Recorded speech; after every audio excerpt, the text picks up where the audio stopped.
కృపావార్త కార్యక్రమమునకు స్వాగతం. నేటి ధ్యానాంశము సన్నుతి, బ్లెస్.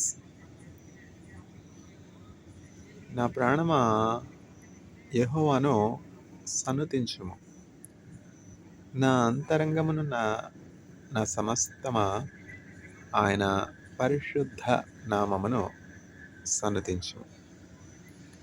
కీర్తనల గ్రంథము 103వ అధ్యాయము 1వ వచనం. Bless the name of the Lord, O my soul, and all that is within me. Bless his holy name. Psalm 103 verse 1.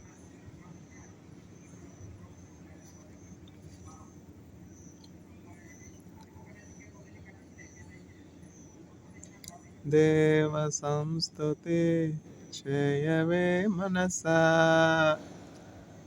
ఈ కీర్తన ఎంతో చక్కని పాట. కీర్తన గ్రంథం 103వ అధ్యాయాన్ని ఆధారంగా చేసుకుని చక్కని పాట రచించబడింది. ఆ కీర్తన గ్రంథంలో ఉన్నటువంటి వాక్యములు పాటగా మలచారు. సాహిత్యం 103వ అధ్యాయంలో నుంచి వచ్చింది. దేవుని సేవకులు దానికి సంగీతాన్ని సమకూర్చారు. లిరిక్స్, మ్యూజిక్ రెండు కలిపి చక్కగా ఒక పాట అయింది. సాధారణంగా క్రొత్త సంవత్సర ప్రారంభంలో ఈ పాట ఎక్కువగా పాడతారనమాట. ఆంధ్ర రాష్ట్రంలో ఉన్నటువంటి చర్చెస్ అందరూ కూడా క్రొత్త సంవత్సర సందర్భంలో, అంటే వాచ్ నైట్ సర్వీస్ అంటాం కదా. వాచ్ నైట్ సర్వీస్ అంటే ఏమిటంటే క్రొత్త సంవత్సరాన్ని ఆహ్వానిస్తూ మన జీవితాల్లోనికి గడిచినటువంటి సంవత్సరంలో దేవుడు చేసినటువంటి మేళ్ళని జ్ఞాపకం చేసుకుని దేవుణ్ణి సన్నుతిస్తూ, సన్నుతి అంటే ప్రైజ్ అనమాట, బ్లెస్సింగ్ అనమాట, స్తుతిస్తూ ఈ పాట ఎక్కువగా పాడబడుతుందన్నమాట. ఆంధ్ర రాష్ట్రం అప్పుడంటే ఐక్య ఆంధ్ర, ఇప్పుడంటే ఆంధ్ర రాష్ట్రం తెలంగాణ రెండుగా విభజించబడ్డాయి కదా. రాజ్యాలు ఎట్లా మారిపోయినా దేవుని రాజ్యము శాశ్వతమైనటువంటి రాజ్యము. ఆ రాజ్యం మన హృదయంలో స్థాపింపబడింది కనుక దేవుని రాజ్యము మారంది కదా. తెలంగాణలో ఉన్న, ఆంధ్రాలో ఉన్న క్రైస్తవులే కదా. స్తుతి, దేవుణ్ణి స్తుతించే ఆ మనస్సు ఏం తగ్గిపోలేదుగా. ఆంధ్ర రాష్ట్రం విభజింపబడింది కానీ క్రైస్తవులు విభజింపబడలేదుగా. క్రైస్తవులు అంటే ఒక మతానికి సంబంధించినటువంటి మనుషులు కారు. యేసుక్రీస్తు ప్రభుని అనుకరించి యేసుక్రీస్తు ప్రభు మాటలను బట్టి జీవించి తమ పొరుగువారికి ఉపకారం చేసేవారు, మేలు చేసేవారు, సహాయం చేసేవారు, తమ చుట్టూన్నటువంటి వారికి పరిమళ వాసనగా ఉండేవారు, తమ చుట్టూన్నటువంటి వారికి వెలుగుగా, సహాయకంగా, ఆశీర్వాదంగా, దీవెనగా ఉండేవారు క్రైస్తవులు. క్రైస్తవత్వం అనేది ఒక మతం కాదు, అది ఒక జీవన విధానం. ఆంధ్ర రాష్ట్రం విభజింపబడింది కానీ క్రైస్తవులు విభజింపబడలేదుగా. ఆంధ్ర రాష్ట్రం చిన్నదైపోయింది కానీ క్రైస్తవుల మనస్సు చిన్నది కాలేదుగా. అందువల్ల ఆంధ్రాలో ఉన్న, తెలంగాణలో ఉన్న, తెలుగువారు చెన్నైలో ఉన్న సాధారణంగా ఈ పాట దేవుణ్ణి స్తుతిస్తూ నిండు మనసుతో పాడే పాట. ఏమిటా పాట? దేవ సంస్తుతి చేయవే మనస్సు. దేవ సంస్తుతి చేయవే మనసా, శ్రీమంతుడగు యెహోవ సంస్తుతి చేయవే మనసా. దేవ సంస్తుతి చేయో మన జీవమాయే యెహోవా దేవుని పావన నామమును తెంచుమా. నాయంతరంగమో లోవసించు నో సమస్తమా. జీవమాయే యెహోవా నీకు చేసిన మేళ్లను మరువాకు. నీవు చేసిన పాతకంబులను మన్నించి జబ్బు లేవియున్ లేకుండ చేయును. ఆ కారణముచే దేవ సంస్తుతి చేయవే మనసా. ఎంత అర్థవంతమైనటువంటి పాట. ఇది ఒరిజినల్ తెలుగు పాట కాదు. ఎక్కడో హెబ్రూ భాషలో దావీదు అను దేవుని యొక్క విశ్వాసి, భక్తుడు, దేవుని నిండు మనసుతో ప్రేమించే ఆరాధకుడు రాశాడు కీర్తన.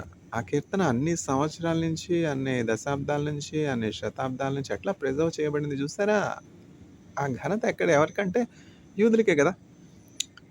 ఆ యూదులు అట్లా ప్రిజర్వ్ చేశారంటే మన హిందూ దేశంలో, ఇండియాలో శాస్త్రులు ఉన్నారు కదా, శాస్త్రులు, యాజకులు, అర్చకులు, బ్రాహ్మిన్స్ వీళ్ళందరూ ఉన్నారు కదా, పండితులు. వీళ్ళందరూ కూడా చక్కగా వేదాలు అవి ప్రిజర్వ్ చేశారు. చాలా మట్టుకు వైద్య శాస్త్రం కానీ ఎన్నో ఉన్నాయి కదా వేదాలు. ఋగ్వేదము, సామవేదము, యజుర్వేదము, ఈ వేదాలన్నీ కూడా ట్రెడిషనల్గా వచ్చినటువంటి నాలెడ్జ్ అనమాట. ఇప్పుడు బ్రాహ్మలు అంటున్నాం కానీ బ్రాహ్మలు అంటే చాలా మట్టుకు వాళ్ళ యొక్క ఆచార విధానం, మడి తడి అంతా కూడా యూదుల సాంప్రదాయం. అంటే ఏంటంటే దైవజనులు, దేవుని యొక్క జనులు. మేము నిబంధన జనులం, నిరీక్షణ ధనులం, ఘనుడగు యేసుని శిలువ రక్తపు సంబంధులం. మేము నిబంధన జనులం, నిరీక్షణ ధనులం. నవిన నాపుచేనే పండిందంట. పలానా వాళ్ళు విగ్రహారాధికులు, పలానా వాళ్ళు ఇది అది అంటాం. ఈ విగ్రహారాధన అంతా యూదుల నుంచి రాలేదా చెప్పండి? యూదులు యేసుక్రీస్తు ప్రభుని నమ్ముకోలేదు, యూదులు యేసుక్రీస్తు ప్రభుకు దూరంగా ఉన్నారని చంకలు గుద్దుకోవడం కాదు. అన్యజనుల రక్షణ పరిపూర్ణమగు వరకు యూదులకు కఠిన హృదయము అనుగ్రహించబడింది. అందుకని వాళ్ళు యేసుక్రీస్తు ప్రభుకి దూరంగా ఉన్నారు. బ్రాహ్మణ విగ్రహారాధికులని నవ్వి నాపుచేనే పడుతుంది. వాళ్ళే దేవుని రాజ్యంలో మొదట వెళ్తారు. ఇదిగో నేను చెప్పుచున్నాను, వ్యభిచారులను, దొంగలను, వీరు ఎవరైతే పశ్చాత్తాపడతారో వారందరూ కూడా వ్యభిచారులు, దొంగలని ముద్ర వేయబడి నా వాళ్ళు పరలోకంలో ఉంటారు. మేము పరిశుద్ధులం, పతివ్రతలం, పరిశుద్ధులం అని చంకలు గుద్దుకుని పరులని అపహాసం చేయడమే పని. నేను ప్రతి ఆదివారం చర్చికి వెళ్తాను, ప్రతి శుక్రవారం ఉపవాసం ఉంటాను, ప్రతి మంత్ నా శాలరీలో దశభాగం ఇస్తాను అని చంకలు గుద్దుకునే సెల్ఫ్ రైటియస్ పీపుల్ అంట. నేను Christian, 4th generation Christian, 5th generation Christian, చంకలు గుద్దుకునే వాళ్ళందరూ కూడా రాజ్యం వెలుపటి ఉంటారు. అయ్యో నేను పరలోకంలో ఉంటాననుకున్నానే, అయ్యో నేను పరలోకం నిశ్చయంగా చేరతాననుకున్నానే, నా పేరు లేదే. ఎక్కడ ఉండాలి ఆ పేరు? మనుషులు తయారు చేసిన లిస్టులో ఉండాలా? ఇప్పుడు ఇజ్రాయెల్ దేశం ఎట్లా ఏర్పడిందో ఎంతో ఆశ్చర్యం. ఏమిటది? దేవుని వాగ్దానం కదా. అంజూరపు చెట్టు చిగురించను, అంజూరపు చెట్టు చిగురించినట్లు అంత్య దినముల్లో ఇజ్రాయెల్ దేశము మరలా స్థాపించబడుతుంది. ఇజ్రాయెల్ దేశమునకు అంటే వారి స్వదేశానికి యూదులందరూ కూడా సమకూర్చబడతారు. ఇది అంత్య దినాలకు ఒక సూచన, ఒక గుర్తు. చూసారా, 1947, 46 ఆ సమయంలో Israel independence, Israel formation, Indian independence closely related అనమాట. ఇంచుమించు అదే సమయంలో యూదులందరూ కూడా, చెదిరిపోయినటువంటి యూదులందరూ కూడా, అంటే నరికివేయబడినటువంటి మంచి ఒలీవ చెట్టు కొమ్మలన్నీ కూడా నరికివేయబడ్డాయి. వాళ్ళ యొక్క విధేయతను బట్టి ఈ కొమ్మలన్నీ కూడా నరికివేయబడ్డాయి.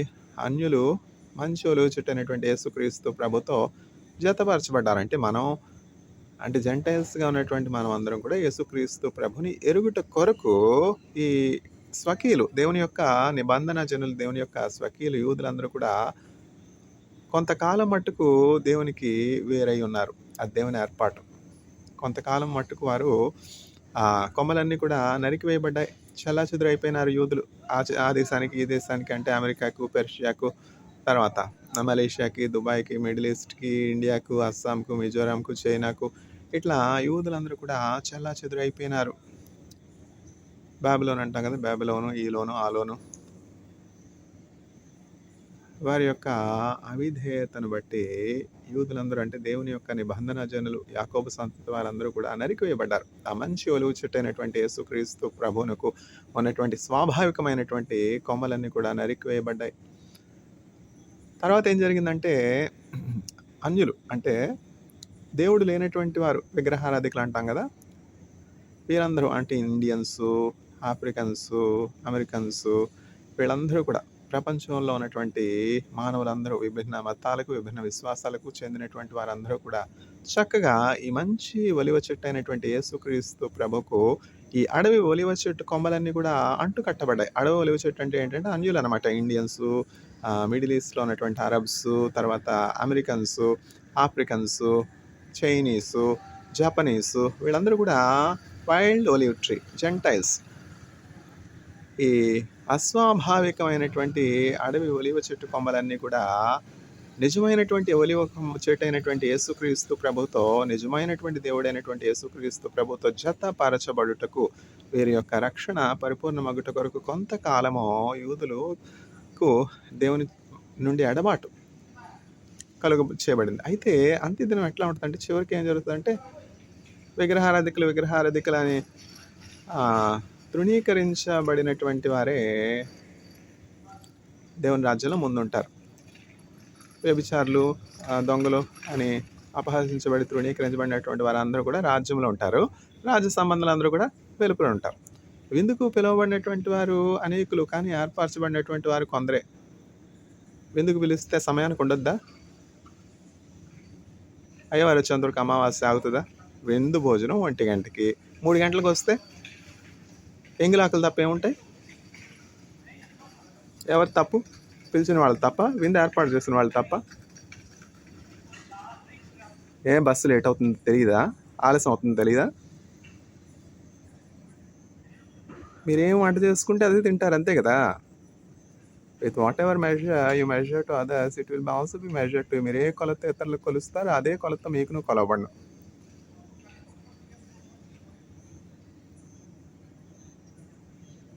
ప్రీ ప్లాన్డ్ అనమాట. ఎట్లా శోధిద్దాం? ఎవరిని మీరు శోధిస్తున్నారు? నీచులారా, భ్రష్టులారా, దౌర్భాగ్యులారా. ఎవరి కిరీటాలు, ఎవరి ఘనత? పరిచయం చేసేవారికి నిస్వార్థంగా మీరే కొలత ఇతరులకు కొలుస్తారో అదే కొలతో మీకును కొలవబడుతుంది. Do not be mocked, God will not be deceived. ఎవరి మీద మీరు నేరారోపణ చేస్తున్నారు? భ్రష్టులారా, దౌర్భాగ్యులారా. ఎవరిని మీరు చెరసాలపిస్తున్నారు? నీచులారా. లోకుల నిందలు, నీచుల బాణముల్ ఎన్నియు నాపై పడినేమి, ఏది ఎట్లుండినను వర్షించు దైవ కృప. ఏది ఎట్లాగా ఉండినా దేవుని కృప వర్షింపకుండా ఉంటుందా? ఎవరితో మీరు పోరాడుతున్నారు? దేవునితోనా, దేవుని ప్రజలతోనా? నరికివేయబడతావు, జాగ్రత్త.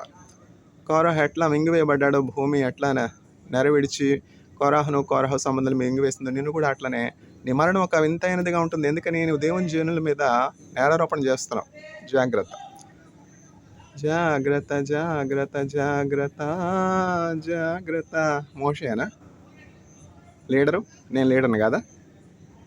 లీడర్ అయితే పరిచయం ముందుండి, మేము లీడర్సం కాదా, మేము యాజకులం కాదా, మేము అర్చకులం కాదా అని చెప్పి తగుదునమ్మా అని చెప్పి వచ్చారు. మోషే ముందు నిలబడాలా? మేము నిలబడలేమా? అహరోనే దీపం వెలిగించాలా? అహరోనే ధూపం వేయాలా? మేము వేయలేమా ధూపం? మేము కూడా వస్తాం, రా. దేవుని అగ్ని వచ్చి నేను కాల్చివేస్తుంది. ధూపార్తలు తీసుకుని వచ్చారు. ఈరోజే ఎవరు దేవుని వారో, ఎవరు దేవుని వారు కారో దేవుడు నిరూపిస్తాడు. జాగ్రత్త. ఆ ధూపార్తలు తీసుకుని వచ్చి ధూపం వేసినటువంటి వాళ్ళందరూ ఉన్నారు కదా, వాళ్ళందరూ ఏమయ్యారు? అహరోనును దేవుడు ఏర్పాటు చేసుకున్నాడు, మోషేను దేవుడు ఏర్పాటు చేసుకున్నాడు. గాడిద పని గాడి చేయాలి, కుక్క పని కుక్క చేయాలి. అర్చకుని పని అర్చకుడు చేయాలి, యాజకుడి పని యాజకుడు చేయాలి. గాడిద పని గాడి చేయాలి, కుక్క పని కుక్క చేయాలి. కుక్క పని గాడిచ్చేసిందంట. తగుదునమ్మా అనుకుని ఏమైంది? చాకలాడు బాగా నడుము వెరగొట్టి చంపాడు. అట్లనే ఉంటుంది. ముందుకు వెళ్దాం. విగ్రహారాధికులు అనే వాళ్ళందరూ కూడా చక్కగా పరలోకంలో ఉంటారంట. తగుదనమ్మా నేను ఏమిటది 4th generation Christian, 5th generation Christian, 50 years నుంచి మెంబర్షిప్, 60 ఇయర్స్ నుంచి మెంబర్షిప్ అనుకునే వాళ్ళంతా రాజ్యం వెలుపల ఉంటారంట. ఎందుకని? దేవుడే న్యాయాధిపతి, దేవుడే తీర్పు తీర్చును, తనయుని విలువైన కాంకగా.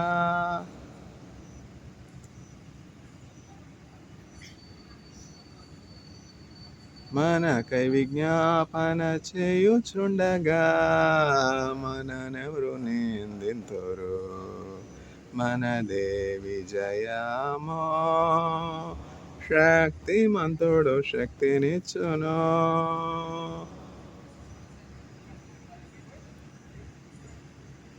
If God is for us, who can be against us?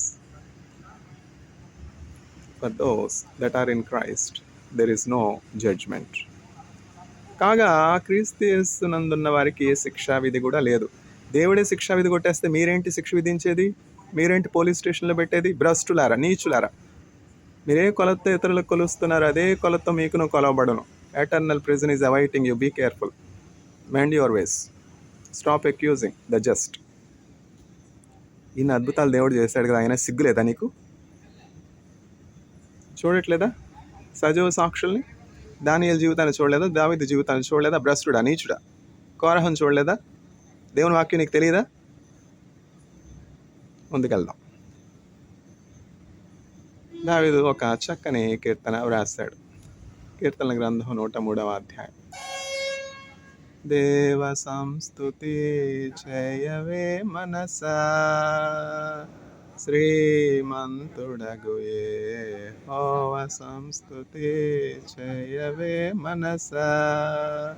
దేవ సంస్తుతి చేయు మన జీవమాయే యెహోవా దేవుని పావన నామమును తెంచుమా.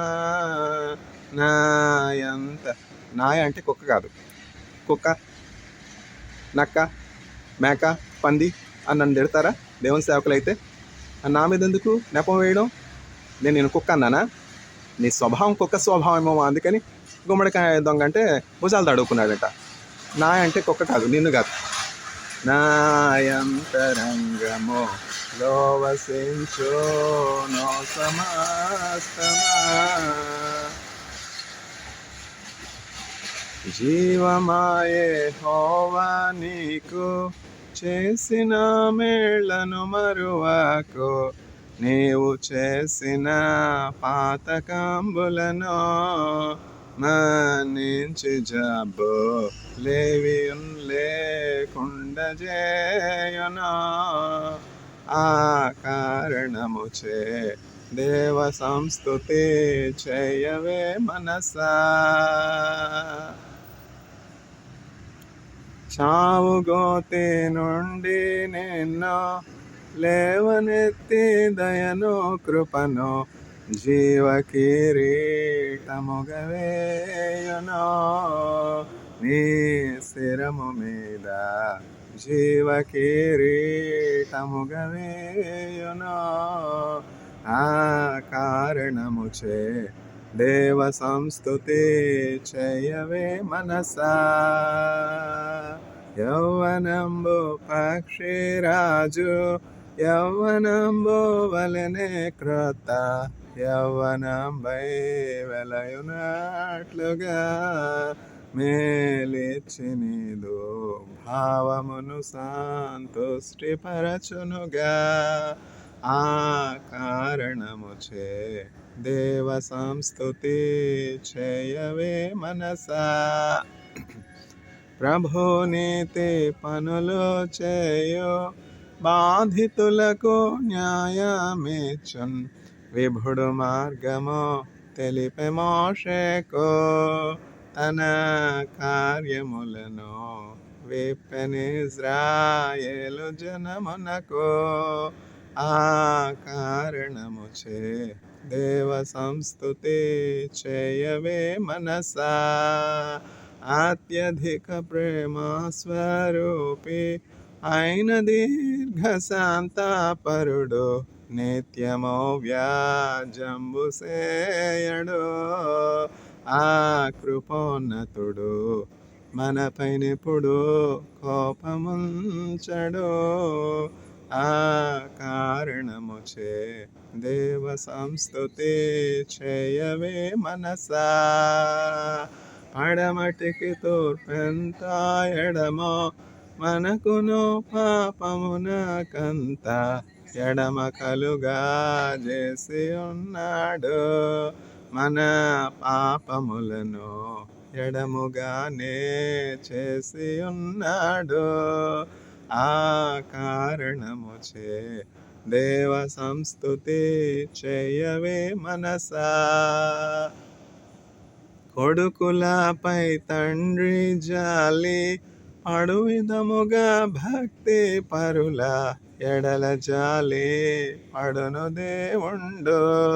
తన భక్తి పరుల ఎడల జాలి పడును దేవుండు. పోసిగాలి వేవానిగిరి పోయి బసను తెలియని వనవాస పుష్పము వలెని నరుడుండు. నరునాయువు తృణ ప్రాయము మన దైవ కృపమెండు. ఆ కారణముచే దేవ సంస్తుతి చేయవే మనసా.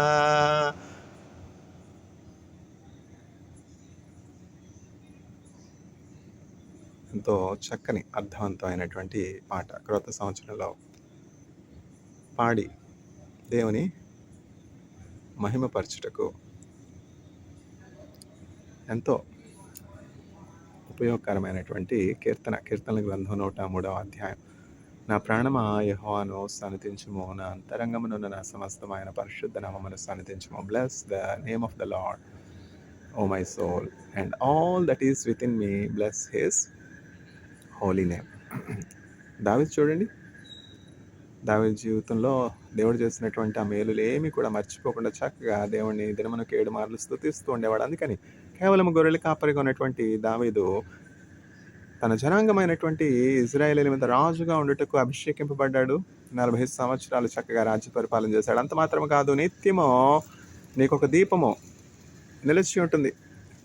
ఆ సింహాసనం మీద దావీదు వంశీయులు ఎప్పుడు కూడా నిరంతరము నీ సింహాసనము స్థాపించబడుతుంది అని చెప్పి దేవుడు వాగ్దానం చేస్తున్నట్లు యుగ యుగములకు రాజుగా యేసుక్రీస్తు ప్రభువారు ఇజ్రాయేలీలకు రాజుగా ఉన్నారనమాట. దావీదు వంశీయుడైనటువంటి యేసుక్రీస్తు ప్రభు.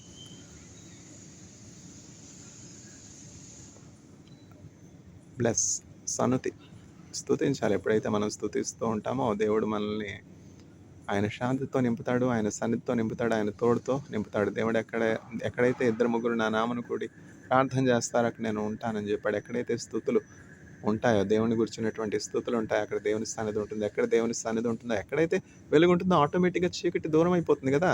అట్లా ఎక్కడైతే యేసుక్రీస్తు ప్రభు సన్నిధి ఉంటుందో అక్కడ ఉన్నటువంటి కొరతలన్నీ కూడా తీర్చబడతాయి. హృదయంలో ఉన్నటువంటి ఆ వ్యాక్యూమ్ అంటాం కదా, వ్యాక్యూమ్, వాయిడ్. ప్రతి వారి హృదయంలో ఒక వ్యాక్యూమ్ ఉంది, ఒక వాయిడ్ ఉంది. ఆ వాయిడ్ని, ఆ ఖాళీ స్థలాన్ని పూరించడానికి అనేకమైనటువంటి మార్గాలను మనుషులు వెతుకుతున్నారు. కొంతమంది సినిమాలు వెతుకుతారు, కొంతమంది షికార్లు వెతుకుతారు, కొంతమంది మత్తు పానీయాలు వెతుకుతారు, కొంతమంది అనేకమైనటువంటి ఎంటర్టైన్మెంట్స్ వెతుకుతారు. కానీ చివరికి ఏమిటి ఉంటుందంటే ఏది కూడా వారి హృదయంలో ఉన్నటువంటి ఆ వ్యాక్యూమ్ని ఫిల్ చేయలేదు. చివరికి యేసుక్రీస్తు ప్రభు దగ్గరికి వస్తారు, ఆ హృదయంలో ఉన్నటువంటి ఆ వ్యాక్యూమ్, ఆ ఖాళీ ఫిల్ అయిపోతుంది. అందువల్ల యేసుక్రీస్తు ప్రభు దగ్గరికి వచ్చినటువంటి వారందరూ కూడా నూతన సృష్టి. యేసుక్రీస్తు ప్రభుని కలిగినటువంటి వారే జీవము కలిగినటువంటి వారు, నిత్య జీవము కలిగినటువంటి వారు. Once an atheist, Professor C.S. Lewis was introduced to Christ by a layman like me, lay preacher like me, and the rest is history. Professor C.S. Lewis, professor of linguistics, Magdalene College, Oxford University. Once an atheist preached the gospel. He was ministered the gospel by a lay preacher about Jesus Christ. And God worked in his heart, and Professor C.S. Lewis got converted, received Jesus Christ. Once an atheist, converted to Christianity, and the rest is history. The works of Professor C.S. Lewis testify the beauty of God, the might of God, the power of God in converting lifeless object to life. నాస్తికులు నాస్తికులు అంటారు. నాస్తికులు కాదు, అస్తికులు. అస్తికుల్లో జీవం ఏమైనా ఉన్నదా? అస్తికులు అంటే ఏమిటి? చక్కగా కాల్చివేయబడినటువంటి దేహము. చనిపోయిన వాడిని కాల్చకుండా ఏం చేస్తారు? బూడిదే కదా అవుతుంది. క్రైస్తవులు అంటే సమాధి చేయబడతారు, అంతే కదా. ఈ అస్తికులు, నాస్తికులు అనేవారంతా కూడా నాస్తికులు కాదు, అస్తికులు. అయితే ఎండిపోయినటువంటి ఎముకల్లోనికి దేవుడు జీవాన్ని పంపగలిగినటువంటి వాడు. నాస్తికుడు అనుకునే సిఎస్ లూయిస్ గారి దగ్గరికి నాలాంటి వాడు వచ్చి వాక్యం చెప్తే యేసుక్రీస్తు ప్రభుని అంగీకరించారు ప్రొఫెసర్ సిఎస్ లూయిస్ గారు. తర్వాత ఏంటి, ఎన్నో చక్కని గ్రంథాలు యేసుక్రీస్తు ప్రభుపై రాశారు. మన తెలుగులో ఉన్నారు కదా, ఎవరు? గురం జాషువా గారు చక్కని గ్రంథాలు రాశారు. క్రీస్తు చరిత్ర రాయడం ఏమైనా సామాన్యం? ఎన్ని పేజీలు అయినా సరిపోవు కదా. ఆ క్రీస్తు చరిత్ర అనే కావ్య గ్రంథానికి గురం జాషువా గారికి కేంద్ర సాహిత్య అకాడమీ అవార్డు లభించిందనమాట. అంత గొప్ప కవి గురం జాషువా గారు. అట్లనే ప్రొఫెసర్ సిఎస్ లూయిస్ గారు కూడా మంచి రైటర్ అనమాట. పోయిట్ కాకపోయినా మంచి రైటర్. ఎన్నో బుక్స్ ఆయన రాశారు. Great author. ఆయన రాసినటువంటి మచ్చుతునకలు ఏంటంటే స్క్రూటైప్ లెటర్స్. అందులో స్క్రూటైప్ లెటర్స్లో ఎట్లా, ఏమిటది, ప్రిఫేస్ అంటామా, ఫోర్వర్డ్ అంటామా? ప్రిఫేస్, ఆథర్స్ రాసేది ప్రిఫేస్. ఫోర్వర్డ్ అంటే పుస్తకం రాసినటువంటి రచయితలు కాకుండా ఇన్వైటెడ్ రైటర్స్ రాసేది ఫోర్వర్డ్, ముందు మాట. ఈ ప్రిఫేస్లో సిఎస్ లూయిస్ గారు స్క్రూటైప్ లెటర్స్లో ఎట్లా రాస్తారనమాట. I do not know how this conversation has fallen in my hands అంటారు. ఆ కాన్వర్సేషన్ ఎవరికి మధ్య? There was a diplomat in high position in hell. The devil, the great devil. The great devil is writing to letters to its nephew. Subordinate devil. My dear little wormwood, did I not teach you that you should not let the soup slip from your fingers? Why did you let the soup slip from your fingers? Did I not tell that you should infect this pestilent Paul to the core, make him bedridden with all your witchcraft, with all your black magic? Do whatever you want.